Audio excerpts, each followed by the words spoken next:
Autant sur le Sénégal, on sentait en effet que c'était un scénario possible, à savoir le départ des Français, autant au Tchad, c'est une surprise. Je peux vous le dire, du côté français, on ne s'y attendait pas. Évidemment, il y avait des tensions. On avait décidé de réduire la voilure, passer de 3000 à 1000 hommes, et de garder, si possible, la France n'a pas qu'une base à N'Djamena, elle a aussi une base dans le nord, à Faye-Largeau, et surtout aussi une base stratégique dans l'est, à Abéché.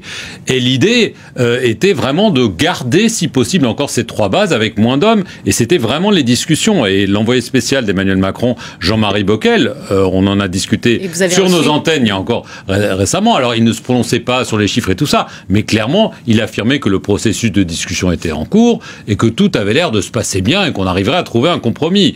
Et là, patatras, non seulement le ministre français vient en visite, il voit son homologue et après son départ, il y a ce communiqué qui tombe pour dire voilà, l'accord de défense c'est terminé. Alors certes, ce n'est pas comme au Sahel une rupture et tout ça, mais ça veut dire le départ des soldats français. Et comme vous dites, c'est une présence historique qui remonte à 1940. Le Tchad est le pays où les militaires français sont sans doute le plus intervenus. Il n'y a encore pas si longtemps pour soutenir le régime en place. Donc c'est vraiment un gros changement de paradigme. Alors pourquoi? Certes, le ministre l'a dit, le Tchad a grandi, il a mûri, il n'a plus besoin de l'aide de la France. Peut-être que la menace des rebelles divers et variés qui menacent le régime central est moins importante. Il y a aussi d'autres acteurs, comme ailleurs en Afrique, qui sont rentrés en jeu, y compris du point de vue militaire. Alors, l'épouvantail depuis Paris, c'est la présence russe. On se souvient que le président Mahamat Idriss Déby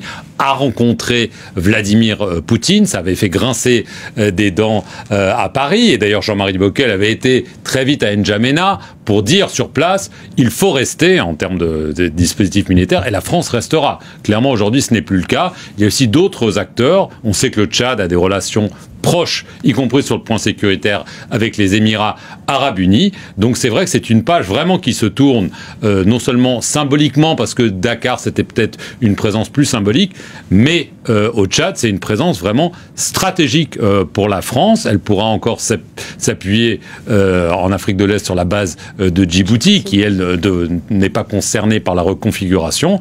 Mais il est évident que les 4 pays où la France était présente, Gabon, Côte d'Ivoire, Tchad, Sénégal, dorénavant, la moitié d'entre eux ont décidé qu'il était temps de tourner la page de la présence militaire française. Reste à voir ce que diront les deux autres. Oui, absolument. Merci beaucoup.